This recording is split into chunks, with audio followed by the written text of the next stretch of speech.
Yo guys, eto may balita po tayo ngayon, 'no.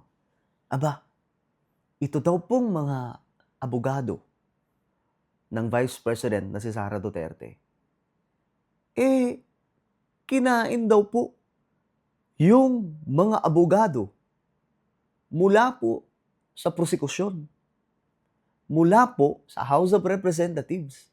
Yung mga beteranong mga sangkay na may hawak sa kaso ng Vice President. So, ano nangyari? Bakit tila baga wala silang magawa? Ano yun? Bakit gano'n? Nagkaroon kasi ng sagupaan, 'no, sa pre-trial at doon mga sangkay lumantad ang mga batang mga abogado ng Vice President. So, alamin po natin mga sangkay ang balitang ito. Anyway, bago tayo mag-umpisa sa mga hindi pa po diyan nakakapag-subscribe sa ating YouTube channel, makikita niyo po yung subscribe button sa baba ng video na 'to. I-click niyo lamang po yung subscribe, i-click ang bell at i-click niyo po yung all. Sa mga nanonood po sa Facebook, i-follow niyo po yung ating Facebook page. Shoutout nga pala sa lahat ng mga solid sangkay na nanonood ngayon na from 2017, 'no? Lalong-lalo na po yung mga from 2017 up to now, andito pa din. Aba, mabuhay kayong lahat. Saludo. Maraming maraming salamat sa inyo. Siyempre kasama na din po diyan yung mga bagong mga salta, bagong mga subscribers natin. Thank you so much, guys, sa patuloy na suporta. At, mag-comment kayo sa baba ng #SolidSangkay kasama po ang inyong mga lugar para magkakilala po tayo. Ngayon, ito na ang balita. Diretso po tayo. Ayan po, yung headline ng Abante. Abogado ni Sara, nilamon daw si Luistro sa impeachment pre-trial. Naku, nakakahiya 'to, kasi nakaraan, nabalita nga po natin yun mga sangkay 'no, na nagkagulo daw po sa ginawang pre-trial. Pero kalaunan, naresolba din naman. Pero ito ngayon mga sangkay, medyo malalim pala. Nagulat daw po yung mga matatandang abogado sa mga batang abogado. Kasi yung mga batang abogado nasa side ni Sara, eh. Sobrang tatalino daw, eh. Nahirapan pa raw na makaporma nung nilatagan na po sila ng mga ebidensya at kasagutan, hindi daw kinaya ng argumento ng kabila. Na-stress pa nga daw po yung iba mga sangkay, kasi hindi po nila alam kung paano sumagot. Ngayon, ayon po sa balitang 'to, eto basahin na po natin. Naintriga tuloy ako mga sangkay kasi siyempre mga batang ano 'to, mga batang lawyer ng ating Vice President, 'no? Na ako minaliit ko pa nga 'to mga sangkay, akala ko mga ano-ano lang, eh. 'Di ba mga wala-wala lang kasi mga bata pa, eh. Wala pa gaanong mga experience, yung mga kalaban nila mga ano, batikan, eh. Tapos ang yayabang pa nung una, pambihira. Tapos ito ang balita, ayan, oh, tingnan niyo yung headline, "Kinain daw po ng buhay si si Luistro sa impeachment pre-trial." Ayan po, oh, mula po ito sa Abante. Dinumi na umano ng lead counsel ng defense team ni Vice President Sara Duterte ang closed-door pre-trial conference bago ang impeachment trial at nangibabaw kay Batangas Representative Luistro ayon sa nakalap ng politiko. Sobrang nakakahiya 'to, guys, 'no?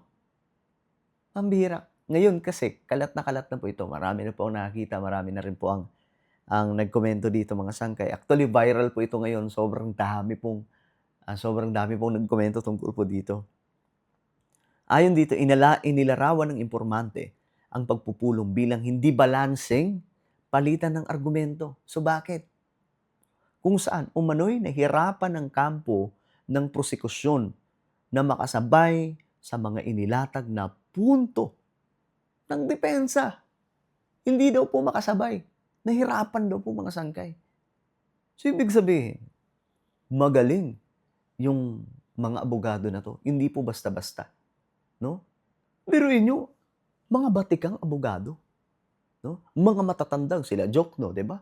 Mga matatanda na pong abogado 'yan. Pero anong nangyari? Ayun, sinupla lang po sila ng mga bata, 'di ba? Sinupla lang po. Hindi po nakaporma ayon po dito. Hindi nga daw balanse. Kasi kumbaga, nangibabaw daw po talaga yung ano, yung mga abogado ni Sara Duterte. So, na-e-excite tuloy ako mga sangkay doon sa impeachment trial. No, mas na-e-excite ako. Gusto ko makita yung mga bakbakan na yun kasi ako mahilig pa ako manood no ng mga legal series, yung mga about sa mga abogado, mga naglalaban sa korte, 'di ba? Mga ganyan, may mga Korean series na mga ganyan. Gusto ko yung mga ganyan, yung mga talagang naglalatag ng mga ebidensya, naggugulangan habang nagdi-discuss sa korte. So, eto mga sangkay gusto ko makita kasi yung magiging impeachment court dito, Senado. Eh, 'di ba sa Senado, may mga abogado dun pero 'di naman talaga magagaling na abogado.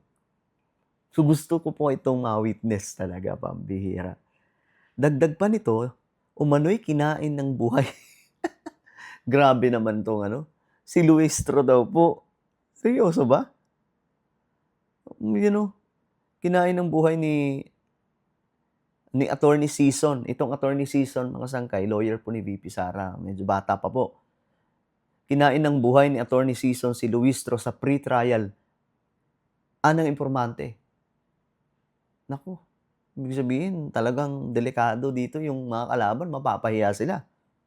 Sinabi pa nito na tila hindi handa ang prosekusyon para sa mga argumento ng depensa na nag-udyok umano sa private prosecutor na si Lorna Kapunan na maging mas aktibo sa mga talakayan. Sinalo na lang po sila. Kita nyo yan. Minaliit nila yan nung una, mga sangkay, di ba? Kahit nga ako Kasi syempre, mga bata pa napaisip ako, wala to. Mukhang kakainin talaga to ng mga batikang abogado. Pero hindi. Magagaling pala ito, mga sangkay. No? Sabi po dito, Attorney Kapunan had to take the lead because the House prosecutors were allegedly struggling to keep up. Ang bihira, sinalo na lang po pala talaga sila. Si Sison ng Fortune, Narvasa, and Salazar Law Firm ang nag-iisang miyembro umano ng legal team ng pangalawang Pangulo na aktibong lumahok sa mga talakayan sa conference na ginanap bago ang impeachment trial sa July 6. O ayan, mga sangkay. Ako, na-excite tuloy ako na makita itong bakbakan na to, mga sangkay, ng mga abogado, no? Tingnan po natin. Actually, ngayon to? Viral po ito ngayon, mga sangkay. Ayan po. Ang dami pong nagkomento dito. Ang dami pong, siyempre, nagulat yung iba. Ayan. Grabe yung reaction. Umabot po ng 35,000 lang naman yung reaction. So, yung engagement na ito, sobrang dami din, mga sangkay. So, ang dami pong nakakita. Naku. Excited na ako sa trial ng impeachment ni Sara. Ano po ang inyong opinion? Comment down below. Guys, huwag niyo pong kalimutan na i-subscribe yung ating YouTube channel. Mag-iingat pong lahat. God bless everyone.